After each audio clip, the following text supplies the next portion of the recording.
हमने देखा है ये जो सरकार है नामकरण करने में बहुत बड़ी होशियार है और बहुत बड़े बड़े नाम देती है। निपुण भारत, विकसित भारत, आत्मनिर्भर Bharat, make in India, startup India, अलग अलग नाम देने का काम इस सरकार के माध्यम से होता है। कि तथागत गौतम बुद्ध ने कहा था, सूर्य, चंद्र और सत्य न कभी छुपा है न कभी छुपेगा। रेल हमारे सबके जीवन की क्या है? जीवन रेखा है। हम सुबह से शाम जो है इसको मानते हैं क्योंकि इससे हमारा जीवन चलता है और जो है वेंटिलेटर पे चल रही है। ये दुर्भाग्यवश हमारी जो है रेल की अवस्था इन्होंने करने का काम किया है कि BSNL खत्म हो गई, MTNL खत्म हो गई, एयर इंडिया खत्म हो गई, एयरपोर्ट खत्म हो गए, पोर्ट खत्म हो गए, आहिस्ता आहिस्ता करके सब मित्रों को गए।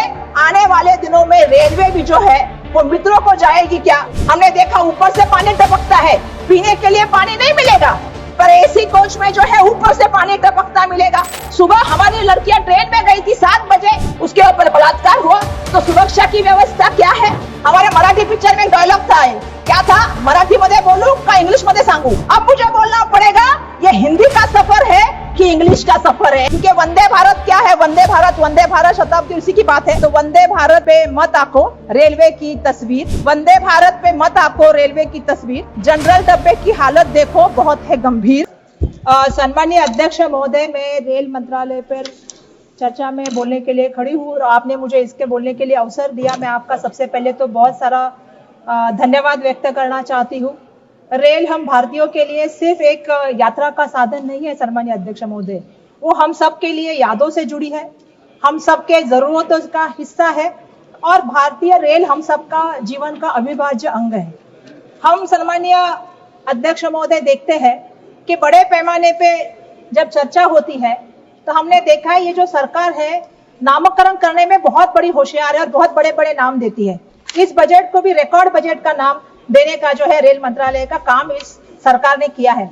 हमने देखा निपुण भारत, विकसित भारत, आत्मनिर्भर भारत, अलग अलग नाम, make in India, startup India, अलग अलग नाम देने का काम इस सरकार के माध्यम से होता है। लेकिन सम्मानीय अध्यक्ष महोदय, अगर हम जमीनी हकीकत की बात करें तो इस बजट को मैं ये कहूंगी ये रिकॉर्ड बजट नहीं है, ये पूरी तरह से जो है ये फेल बजट है। ये मैं आपके माध्यम से सबसे पहले कहना चाहती हूँ।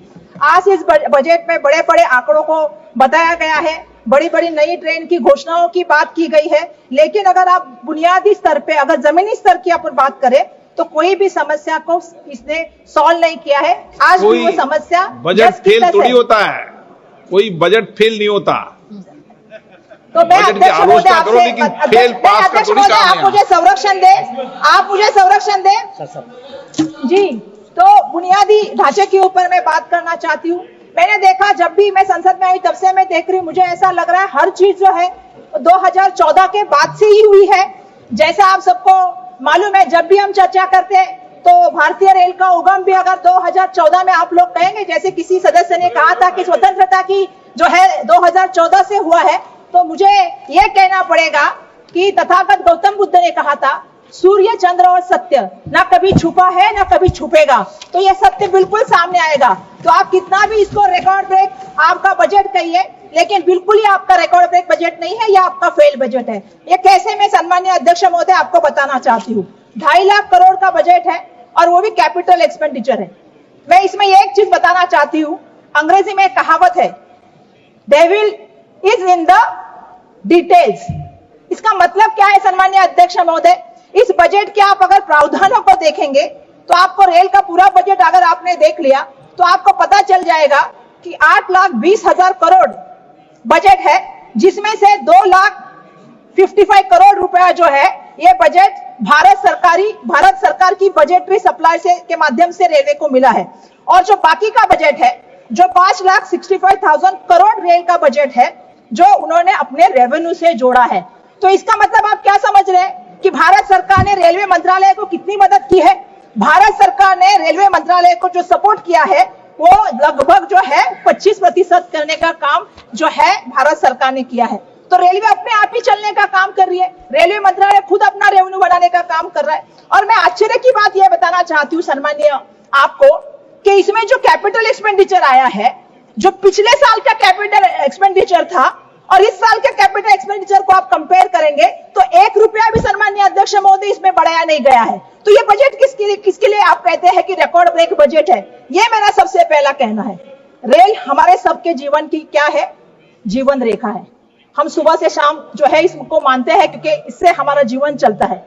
लेकिन आज क्या परिस्थिति है? आज यह परिस्थिति है कि जो हमारी जीवन रेखा है वो आईसीयू में भर्ती है और जो है वेंटिलेटर पे चल रही है। ये दुर्भाग्यवश हमारी जो है रेल की अवस्था इन्होंने करने का काम किया है। अगर अध्यक्ष महोदय मैं आपको बताऊं, ऑपरेटिंग रेशियो अगर आप देखेंगे तो 98.43% है, इस तक पहुंच गया है। तो आपको मैं इसका मतलब बताना चाहती हूँ। इसका मतलब है कि रेलवे जितना पैसा कमाती है उतना पैसा वो खर्च करने का काम करती है। यहाँ पे मुझे आपको एक कहना पड़ेगा, एक मैं कहानी बताना चाहूंगी। एक इंसान पूरा महीना काम करता है, पूरा महीना काम करने के बाद सैलरी लाता है, सैलरी को जो है पूरा खर्च कर देता है और अपने ईएमआई भरने के लिए उधार लेता है और फिर जोर से कहता है कि मैं आत्मनिर्भर हूं। वैसी ही अवस्था इस रेलवे की हुई है। सम्माननीय अध्यक्ष महोदय, मैं यहां से बताना चाहती हूँ। सम्माननीय अध्यक्ष महोदय, मेरा दूसरा जो मुद्दा है वो है रेलवे की वित्तीय सेहत के बारे में। अब इनकी सेहत की भी हमें चिंता करने की बहुत सारी जरूरत है। अगर सम्माननीय अध्यक्ष महोदय आप आज इनकी वित्तीय सेहत देखें तो आपको पता चल जाएगा 2022 और 2023 में रुपए जो है 4,300 करोड़ मतलब 4,300 करोड़ का जो है इन्होंने लक्ष्य रखा था, लेकिन इनको मिले कितने रुपए? 3,400 करोड़ रुपए, मतलब 900 करोड़ का इनका नुकसान हुआ। 2023 और 2024 की बात करें तो इनका बजट था 3,000 करोड़, इनको मिले कितने? 2,943 करोड़ रुपए इनको मिले। इसका मतलब इनका नुकसान 57 करोड़ का हुआ। 2024 और 2025 की बात करें तो इनका जो था वो बजट का लक्ष्य था 3,000 करोड़। ये जनवरी 2025 तक ये 767 करोड़ का हो गया, मतलब 767 करोड़ का हो गया है। तो आप समझ सकते हैं ये साल का इनका जो लक्ष्य है 2025 का 26 का, ये उनका लक्ष्य 3,000 करोड़ का है। अगर आप पिछला रिकॉर्ड पर देखें तो ये हर बार नुकसान में गए हैं, हर बार इनकी कमाई जो है वो गिरी है। तो मेरा इनसे ये सवाल है कि ये चमत्कार कहां से होने वाला है? ये अचानक ऐसी कौन सी जादू चलने वाली है कि इनके बजट में जो है ये पैसा जो इन्होंने लक्ष्य रखा है ये पाने वाले हैं? क्या ये रेल मंत्रालय खुद कमाने वाला है या ये रील के माध्यम से होने वाला है? हम रील देखते सम्माननीय अध्यक्ष महोदय रेलवे डिपार्टमेंट की। अब मैं इनकी जरा रेलवे की कमाई के हाल भी आपको बताना चाहती हूँ। सम्माननीय अध्यक्ष महोदय, रेलवे की जो कमाई है 2025 और 2026 में कुल अनुमानित राजस्व रुपए 3,041.31 करोड़ की है। अगर पिछले 3 साल में अगर सम्माननीय अध्यक्ष महोदय आप देखें तो ये 3,041.31 करोड़ उसी दाम पे स्थिर है। सम्माननीय अध्यक्ष महोदय, इसमें सबसे क्या है, इसमें यात्री किराया देते हैं। यात्री कितना किराया देते हैं सम्माननीय अध्यक्ष महोदय? 92,800 करोड़ रुपए। लेकिन इनकी सबसे बड़ी आमदनी कहां से आती है? ये सबसे बड़ी आमदनी आती है माल ढुलाई से। 1,88,000 रुपए करोड़ जो इनको मिलता है वो माल ढुलाई से मिलता है और ये खुद रेलवे भी एक्सेप्ट करता है। अगर इनका इनकम का कोई सोर्स है और इनका बिजनेस अगर किसी चीज से चलता है तो माल ढुलाई से चलता है। लेकिन इसमें भी मैं कुछ बताना चाहती हूँ क्योंकि इसमें भी जमीनी हकीकत अध्यक्ष महोदय कुछ अलग है। जमीनी हकीकत ये है, अगर आप देखेंगे तो रेलवे का जो फ्रंट ट्रैफिक का जो 1951 अगर आप देखेंगे तो 85% का था। 1991 में 85 से वो 60% तक आ गया। 2022 में वो 60% से 27% पे आ गया। मतलब अगर आप देखोगे तो आज माल ढुलाई की भी जो है उन्होंने पूरा मुंह मोड़ लिया है रेलवे से। वो भी सोच रहे हैं कि सड़क का परिवहन अच्छा है, जल का परिवहन अच्छा है, लेकिन रेलवे का परिवहन अच्छा नहीं है। तो आज आप समझ सकते हो इन्होंने एक नेशनल प्लान बनाया है सरकार ने, और नेशनल प्लान में जो नेशनल रेलवे का इनका प्लान है 2030 का, इसका इन्होंने लक्ष्य रखा है। और लक्ष्य क्या रखा है? 45% इसको बढ़ाना है। अगर आप पिछले सालों का रिकॉर्ड देखें 91 से लेके अब तक 1951 से अब तक का, तो जो 85% का था वो अभी 27% तक आ गया है। अब ये बात कर रहे हैं कि 2030 में हमें 45% जाना है। तो मेरा ये कहना है कि आप कैसे कर सकते हो, इसके बारे में भी मुझे आपसे पूछना है। आज मैं रेलवे मंत्री को इस माध्यम से प्रश्न पूछना चाहती हूँ। मैंने तो रेलवे का हाल देखा। रेलवे का हाल तो आजकल ऐसा चल रहा है कि हम देख रहे हैं कि वह अकेली दौड़ रही है, फिर भी दूसरे नंबर पे चल रही है। तो यह परिस्थिति की रेलवे की लाने का काम केंद्र सरकार ने किया है, ये मुझे यहां से कहना पड़ेगा। पिछले 11 सालों में मैंने एक देखा है, पिछले 11 साल का मेरा अनुभव ये रहा है कि सरकारी कंपनियां को घाटे में दिखाओ, घाटे में दिखा के आहिस्ता आहिस्ता बंद करो और आहिस्ता आहिस्ता अपने मित्रों के हाथों में दो। ये मित्रों की सरकार जो बन के आई है, उसके मामले में मुझे ये भी कहना है कि अगर कैग का रिपोर्ट आप देखोगे तो आपको पता चल जाएगा अध्यक्ष महोदय कि कैग ने क्या कहा है। रेलवे ने जो है 2604 करोड़ का घाटा झेला है, 2604 करोड़ का घाटा। ये आपको समझना पड़ेगा, क्योंकि आहिस्ता आहिस्ता घाटा करके, और मैं बताना चाहती हूँ 3200 करोड़ के कर्ज के प्रति जो है इन्होंने ब्याज दिया है, अतिरिक्त ब्याज। वो ब्याज कितना है अतिरिक्त सम्मान्य अध्यक्ष महोदय? वो ब्याज दिया है 834 करोड़ .72 रुपीस करोड़। तो मेरा सवाल ये है कि आहिस्ता आहिस्ता घटा रहे हैं, अतिरिक्त ब्याज दे रहे हैं, तो क्या सरकार सोच रही है कि इसको प्राइवेट सेक्टर में बना दिया जाए? देखिए, हमारा अनुभव ऐसा रहा है कि BSNL खत्म हो गई, MTNL खत्म हो गई, एयर इंडिया खत्म हो गई, एयरपोर्ट खत्म हो गए, पोर्ट खत्म हो गए, आहिस्ता आहिस्ता करके सब मित्रों को गए। आने वाले दिनों में रेलवे भी जो है वो मित्रों को जाएगी क्या? और इसको हम ये भी कह सकते हैं कि निजी हाथों में बेची जाएगी क्या? ये भी तो एक बड़ा षड्यंत्र इस माध्यम से नहीं है ना? ये मैं यहाँ पे अध्यक्ष महोदय आपके माध्यम से पूछना चाहती हूँ। अध्यक्ष महोदय, मैं कहना चाहती हूँ, ट्रेन हमारे लिए सिर्फ एक धातु नहीं है, ट्रेन हमारा दिल है, तेल हमारी धड़कन है और ट्रेन हमारी जान है, रेल हमारी जान है। आज अगर हम बात करें, एक गांव से मजदूर दूसरे गांव में अपने परिजनों को छोड़ के जाता है ट्रेन के माध्यम से अपने पेट पालने के लिए। अगर छात्रों की बात करें, एक छात्र अपना गांव छोड़ के पढ़ने के लिए जाता है। अगर हम बात करें यात्रियों की, तो मैं बताना चाहती हूँ कि लोग आज त्योहार में अपने घर परिवार से मिलने के लिए ट्रेन का इस्तेमाल करते हैं। कुंभ की बात करें तो महाकुंभ में आपको मालूम है कि करोड़ों लोगों ने ट्रेन से जो है प्रयागराज पहुंचने की कोशिश की है। तो मैं ये कहना चाहती हूँ, जब हम ट्रेन के साथ इतने जुड़े हुए हैं, लेकिन आज ट्रेन की परिस्थितियां क्या है सम्मानीय अध्यक्ष महोदय? आज लोगों को जो डब्बा होता है, जो यात्री डब्बा होता है, जनरल डब्बा होता है, उसमें जो है जानवरों की तरह घुस के जो है खड़ा होने पे मजबूर किया जाता है। ये सबसे बड़ी सम्मानीय अध्यक्ष महोदय, ये बहुत गलत बात हो रही है। हम देखते हैं एसी कोच में कभी कभी क्या होता है, हम एसी कोच में हम गाड़ी में जा रहे थे, हमने देखा ऊपर से पानी टपकता है, पीने के लिए पानी नहीं मिलेगा, पर एसी कोच में जो है ऊपर से पानी टपकता मिलेगा। 12-12 घंटे आपको ट्रेन के लिए इंतजार करना है, बैठने की व्यवस्था नहीं है, खाने की व्यवस्था नहीं है, पीने की व्यवस्था नहीं है। सम्मान्य अध्यक्ष महोदय, प्लेटफॉर्म पे क्या है? प्लेटफॉर्म पे गंदगी के बड़े से बड़े जो है अंबार खड़े हैं। सुरक्षा की बात हम क्या करें? सुबह हमारी लड़कियां ट्रेन में गई थी 7 बजे, उसके ऊपर बलात्कार हुआ, तो सुरक्षा की व्यवस्था क्या है?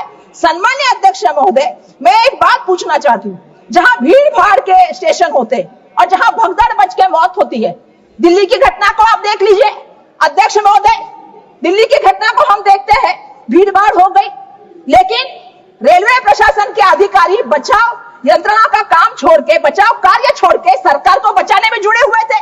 हमारी बात पत्रकारों तक नहीं जानी चाहिए, हमको उसको नकारना है, हमको इसको बोलना नहीं है, हमको इसको छुपाना है। यह बचाव कार्य रेलवे के प्रशासन के माध्यम से चालू था। अनंत पानन में रात को मुआवजा दिया गया, जिनकी मौत हुई, जो घायल हुए, जो आहत हुई, उसका कोई भी जो है सम्मान्य अध्यक्ष महोदय बात लोगों के सामने नहीं आई। हमने अयोध्या स्टेशन में देखा, हमने प्रयागराज स्टेशन में देखा, ये क्या चल रहा है? ये सब क्या चल रहा है? ये मैं आपके माध्यम से पूछना चाहती हूँ सम्मान्य अध्यक्ष महोदय। जब वक्त आता है तो खुद की पाट तपतपाते हैं, जो वक्त आता है तो रील बना के डालते हैं, और जब ऐसा समय आता है तो चुप्पी क्यों साधते हैं? ये भी मेरा इनके माध्यम से सवाल है कि इनको इस पे भी बोलना पड़ेगा सम्मान्य अध्यक्ष महोदय। पिछले दिनों हमने महाराष्ट्र में घटना देखी, एक जलगांव की घटना हुई, एक पुष्पक एक्सप्रेस जा रही थी मुंबई की तरफ, और वहां पे अचानक से भगदड़ मच गई कि कहां गया, ट्रेन में आग लगी है, ट्रेन में आग लगी है। लोग कूद गए ट्रेन से बाहर, सामने जो है वहां से बेंगलोर एक्सप्रेस आ रही थी, उसके नीचे लोग कुचले गए, 13 लोगों की मौत हो गई। इसका जिम्मेदार कौन है सम्मानीय अध्यक्ष महोदय? मुझे आपसे पूछना है। अगर वहां पे कोई कम्युनिकेशन नहीं की माध्यम नहीं है तो ट्रेन के अपघात आप कैसे रोक सकते? आज अगर बात करें प्लेन में, आप देखेंगे कि कभी हवा का दबाव हो गया, टर्बुलेंस आ गया, तो तो हवा का दबाव कम हुआ तो आपके ऑक्सीजन मास्क आते हैं, टर्बुलेंस आ गया तो आपको सीट बेल्ट की बात आती है, कोई आपसे कम्युनिकेट करता है। लेकिन ट्रेन में जब घटना घटती है तो आपसे कम्युनिकेट कौन कर सकता है, ये भी मेरा सवाल है। सम्मानीय अध्यक्ष महोदय, हमारे परेल में एक घटना हुई, प्लेटफॉर्म पे चर्चा हुई, प्लेटफॉर्म में एक अफवाह फैली और लोग भागते भागते गए, एक दूसरे के ऊपर चलते गए। ऐसी घटनाओं में जो मौत होती है उसका जिम्मेदार सरकार को रहना चाहिए, ये मेरा यहाँ से सम्मानीय अध्यक्ष महोदय कहना है। सम्मानीय अध्यक्ष महोदय, मेरा आपके माध्यम से और भी कहना है कि 2024 में 8 महीने में कितने अपघात हुए? 29 ट्रेन के दुर्घटनाएं घटी है। कितने लोगों की यात्री की मौत हुई? 313 यात्रियों की मौत हुई, 4 रेलवे कर्मचारियों की मौत हुई। आज रेलवे की हालत ऐसी है, अगर आप देखोगे तो मैं आपको बताना चाहती हूँ कि हमने देखा बहुत सी जगह पे हुआ, बालासार में, सब जगह पे, बड़ी बड़ी जगह पे, पश्चिम बंगाल में बहुत जगह पे बीच में हुआ दुर्घटना। कुछ तो सीखना पड़ेगा। आप सुरक्षा कवच की बात करते हैं, मंत्री महोदय भी है नहीं, मंत्री महोदय ने सुरक्षा कवच की बात की। हमें तो लगा था सुरक्षा कवच ट्रेन के लिए आएगा, लेकिन दुर्भाग्यवश सुरक्षा कवच तो मंत्री महोदय को देने का काम हुआ है। अरे आप कुछ तो भूतकाल से भी सीखिए, लाल बहादुर शास्त्री साहब से भी तो कुछ सीखिए। जब दुर्घटना हुई थी तो खुद जिम्मेदारी लेके लाल बहादुर शास्त्री साहब ने रिजिग्नेशन दिया था, लेकिन ये मंत्री महोदय ऐसे हैं, इनके 11 महीने के कार्यकाल में 29 रेल के एक्सीडेंट हुए हैं, फिर भी इसके टच से मत होने का काम ये नहीं करते। ये सबसे बड़ी बात मुझे यहाँ पे कहनी है। अगर रेल की बात हो और मुझे अगर हालात कहने की बात हो तो मुझे मुंबई के बारे में तो कहना पड़ेगा, क्योंकि मुंबई जो है वो आप सबको मालूम है कि सबसे बड़ी मुंबई की, हम तो कहते हैं मुंबई चलती ही रेल से है, तो मुंबई की अगर लाइफलाइन किसको कहते हैं तो रेल को कहा जाता है। मैं आपसे कहना चाहती हूँ, आज क्या सवाल है मुंबई की हालत का? जो हमारी रेल की हमारी जो लाइफलाइन थी वो आज लाइफ सपोर्ट पे आ गई है। मेरा मंत्री महोदय नहीं है, नहीं तो मैं मंत्री महोदय को आह्वान करना चाहती थी, चलिए मेरे साथ सुबह 7 बजे चर्चगेट स्टेशन के बाहर, चलिए आप विरार से चर्चगेट आइए, आप कल्याण से सीएसटी आइए और शाम को वापस मेरे साथ उसी ट्रेन में चलिए। आप देखिए लोगों की अवस्थाएं क्या है। सम्मानीय अध्यक्ष महोदय, लोगों को बैठने नहीं, खड़े रहने के लिए जगह नहीं है। आज पहली बार मैं ये भी चीज कहना चाहती हूँ कि क्या हो रहा है हमारे मुंबई में। मुंबई में लगभग लोकल ट्रेन में 2468 लोगों की जो है वो मौत होती है, वो अपनी जान गंवाते हैं सम्मानीय अध्यक्ष महोदय। और मैं उसमें भी कहना चाहती हूँ, उसमें से उसके साथ 1151 लोग ये कैसे मरते मालूम है? ये पटरी से चलते हुए, पटरी बदलते हुए मरते हैं। आज भी हमारी समस्या क्या है? हमारे पास ओवरहेड का ब्रिज नहीं है। आज भी 12-12, 15-15 घंटे ट्रेन लेट हो जाती है, लोग पटरियों से चल के जाते हैं। तो इनकी सुरक्षा कौन करेगा? इनकी रक्षा कौन करेगा? सम्मानीय अध्यक्ष महोदय, मुंबई के ट्रेन के अपघात में 2697 लोग घायल होते। तो ये परिस्थिति मुंबई की है, जो मुंबई देश की आर्थिक राजधानी, जो देश में आप सभी लोग मुंबई को देखते हैं। मैं एक कहना चाहती हूँ कि इसके मामले में मैं कहना चाहती हूँ कि सरकार इतना पैसा देती है, सरकार 1 लाख करोड़ रुपया सुरक्षा के लिए देती है, तो ये सुरक्षा होती किसकी है? जब लोग पटरी पे सुरक्षित नहीं, स्टेशन पे सुरक्षित नहीं, अगर हम देख के बाहर गांव में जाए तो हर ट्रेन को दरवाजे होते हैं, हमारे ट्रेन को दरवाजे नहीं होते, हमारे लोग गिरते हैं। तो ये सुरक्षित नहीं है तो किसके लिए 1 लाख रुपया खर्चा करती है, इसकी भी चौकसी होनी चाहिए। आपको समझनी पड़ेगी कि एक एक जान अनमोल है, एक एक जान की कीमत है। घर से इंसान बाहर निकलता है तो घर परिवार ये सोचता है कि मेरा बच्चा घर में आएगा कि नहीं आएगा। तो सरकार इस मामले में थोड़ा बहुत तो एहसास रखती है क्या? ये भी सम्मानीय अध्यक्ष महोदय, मेरे आपके माध्यम से ही सरकार को सवाल है, थोड़ा तो संवेदनशील हो जाइए, थोड़ा तो लोगों के बारे में सोचिए। ये मेरा इनसे यहाँ पे कहना है। हम कहते हैं कि भारतीय रेल का जो नेटवर्क है वो देश में नहीं, पूरे दुनिया में 4थे नंबर का है। हमारी पूरी दुनिया में हमारी भारतीय रेल 4थे नंबर का बड़ा नेटवर्क रखती है, और सबसे बड़ी आबादी का देश भी किसके पास है तो हमारे देश के पास है। लेकिन आज क्या परिस्थिति है सम्मानीय अध्यक्ष महोदय? परिस्थिति ऐसी है, 140 करोड़ लोग हैं हमारे देश में और ट्रेनें कितनी है? 13,000। तो अगर इसका कैलकुलेशन आप करें तो आपको पता चल जाएगा, हर ट्रेन पर 1,07,000, हर ट्रेन में 1,07,000 लोगों का उसके ऊपर भार है, बोझा है। मतलब एक ट्रेन में कितने लोग घूमते हैं, आप समझ सकते हो कि उसके ऊपर कितने लोगों की जिम्मेदारी है। तो ये मैं बोलना चाहती हूँ, हमारे मराठी पिक्चर सैराट में, अभी 5 मिनट आते, 2 मिनट, हमारे मराठी पिक्चर में एक डायलॉग था, क्या था, मराठी मध्ये बोलू का इंग्लिश मध्ये सांगू, मराठी इंग्लिश में समझते कि नहीं, अब मुझे बोलना पड़ेगा ये हिंदी का सफर है कि इंग्लिश का सफर है, SUFFER, तो ये इंग्लिश का सफर है, लोगों को इससे जो है वो तकलीफ सहनी पड़ती है। दूसरी तरफ आप दाम की बात करें, अगर हम फ्लाइट से जाएं, 2 महीने पहले मुंबई से दिल्ली की फ्लाइट लें तो कितनी प्राइस है उसकी, 4,500 रुपए, और अगर हम यही जो है 15 घंटे ट्रैवल करके तेजस एक्सप्रेस से जाए, राजधानी से जाए, सेकंड क्लास की टिकट कितने की है, 4,300 रुपए की, अगर फर्स्ट क्लास की टिकट लूं तो 5,300 रुपए की। अरे मैं पहला वक्ता हूं, मुझे बोलने तो दीजिए। बहुत लंबी सूची है, बहुत लंबी है। तो मैं इतना ही कहूंगी, इसका मतलब है कि 6 गुना आप वक्त नहीं लेते, 6 गुना आप टाइम लेते हो। एक में खत्म करूंगी, 1 मिनट प्लीज। 1 मिनट में फिनिश कर दूंगी। तो इसका मतलब है आप 6 गुना ज्यादा टाइम लेते हो और प्राइस भी ज्यादा लेते हो। मेरा यही कहना है कि ना हमें स्पा चाहिए, ना हमें मार्केट चाहिए, ना हमें सेल्फी पॉइंट चाहिए, हमें ये नहीं चाहिए। हमें क्या चाहिए मैं आपसे बताना चाहती हूँ, हमें चाहिए स्वच्छ टॉयलेट, पानी, स्वच्छ अच्छा भोजन और सुरक्षा और टाइम की पाबंदी, ये हमारी सबसे बड़ा कहना है। स्टेशन के बाहर हमें चाहिए एम्बुलेंस, और मेरा एक कहना है, ये फैंसी इनोवेशन और PR घोषणा से राजनीति से ऊपर उठिए। और मैं आखिर में नियम 377 के अधीन सभापति ने I gave the bell twice, please understand, and I've given 20 minutes. Okay, last 30 seconds, please complete. Sir मैंने कुछ, Please complete, please conclude. Sir मैं अपना भाषण एक शायरी के साथ समाप्त करूंगी, क्योंकि वंदे भारत क्या है, वंदे भारत शताब्दी उसी की बात है। तो वंदे भारत पे मत आंको रेलवे की तस्वीर, वंदे भारत पे मत आंको रेलवे की तस्वीर, जनरल डब्बे की हालत देखो बहुत है गंभीर, सफाई सुरक्षा सुविधा सब अब अधूरी है यहाँ, झूठे प्रचार से नहीं बदलेगी रेलवे की तकदीर। धन्यवाद।